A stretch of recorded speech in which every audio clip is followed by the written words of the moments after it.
بسم اللہ الرحمن الرحیم۔ السلام علیکم دوستو، سیرت النبی صلی اللہ علیہ وآلہ وسلم کی نئی ویڈیو کے ساتھ حاضر ہیں۔ ڈاکوؤں سے اونٹ چھڑوانے کے لیے نبی کریم صلی اللہ علیہ وآلہ وسلم نے ایک مختصر لشکر ان کے تعاقب میں روانہ فرمایا تھا۔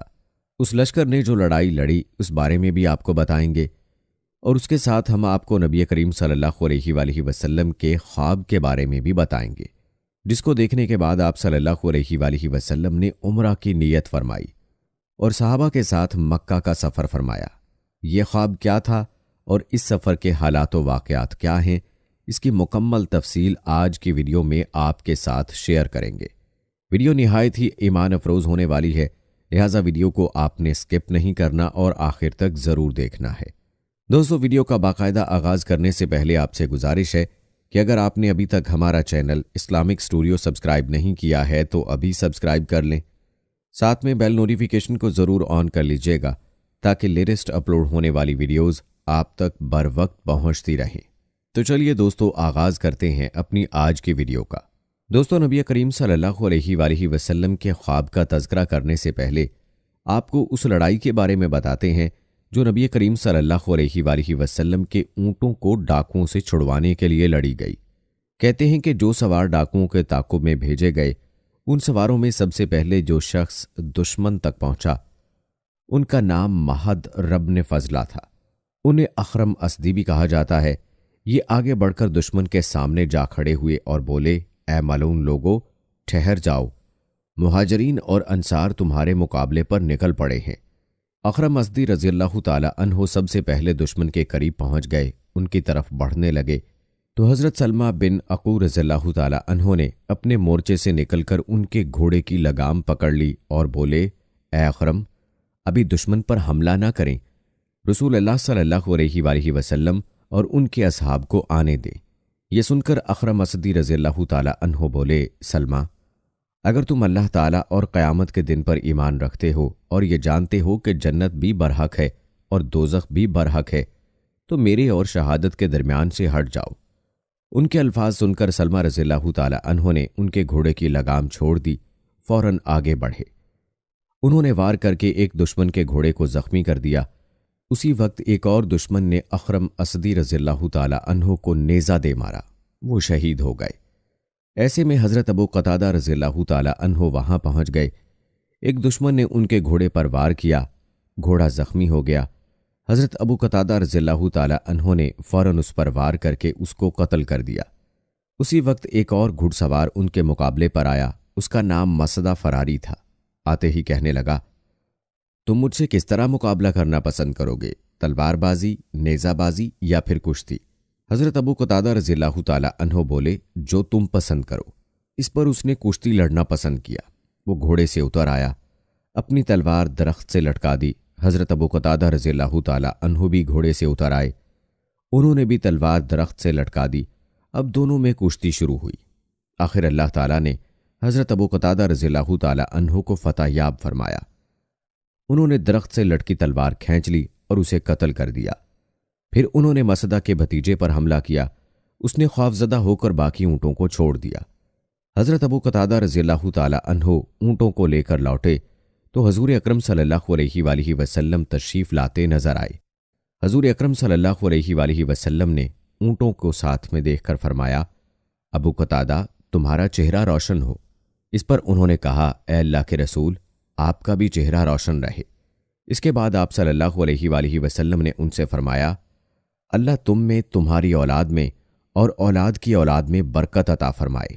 ایسے میں آپ صلی اللہ علیہ وآلہ وسلم کی نظر ان کی پیشانی پر پڑی۔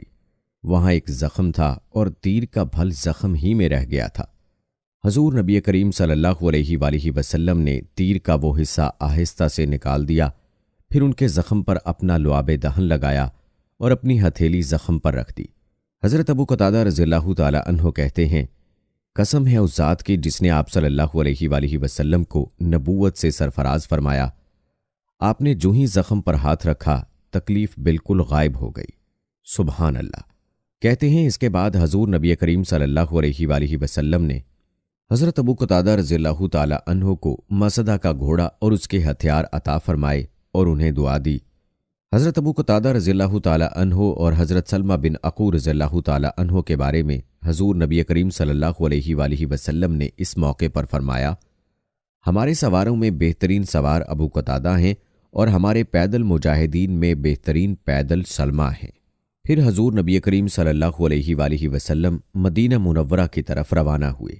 دوستو، یہ تھا تذکرہ نبی کریم صلی اللہ علیہ وآلہ وسلم کے اونٹوں کو ڈاکوؤں سے چھڑوانے کا۔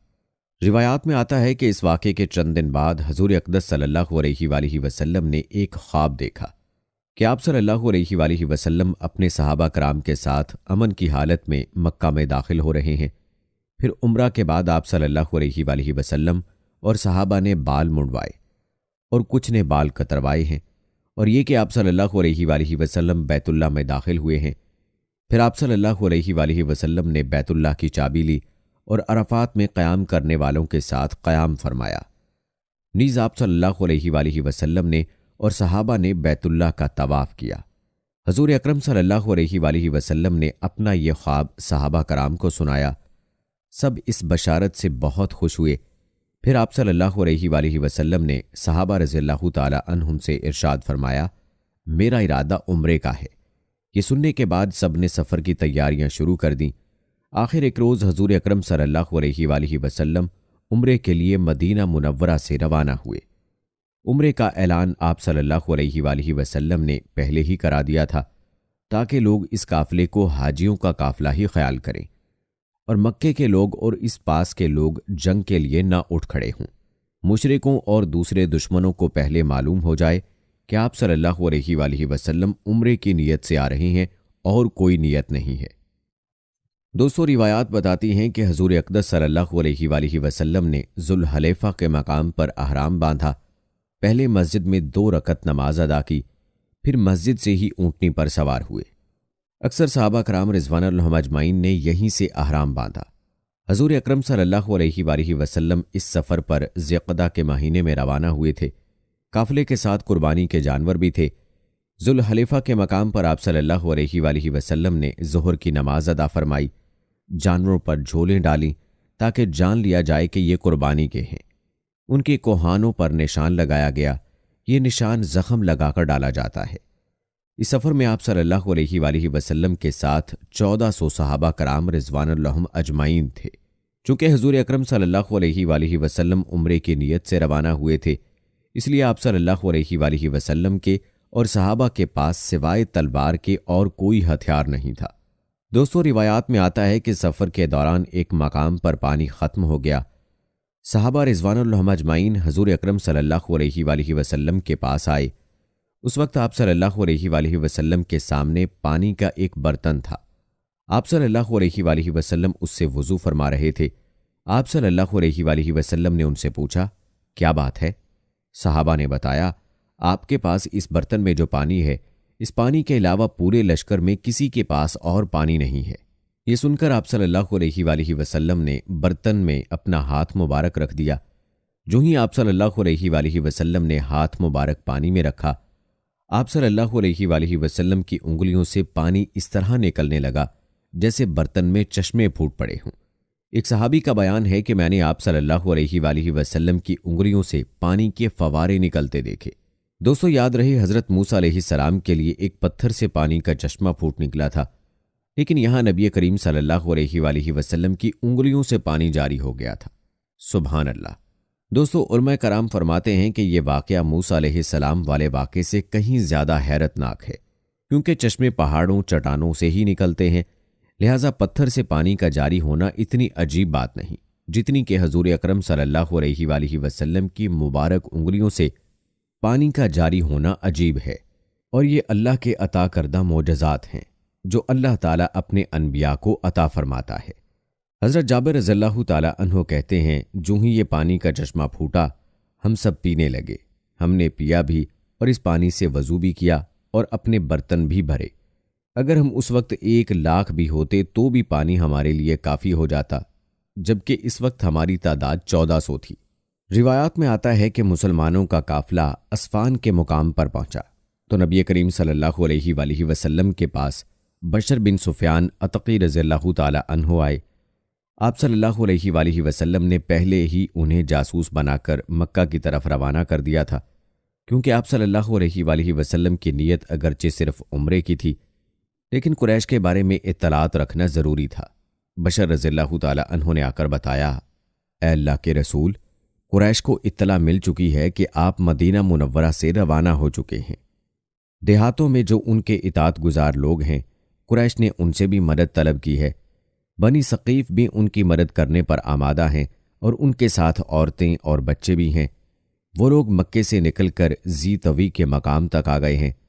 انہوں نے ایک دوسرے سے عہد کیا ہے کہ وہ آپ کو مکہ میں داخل ہونے نہیں دیں گے۔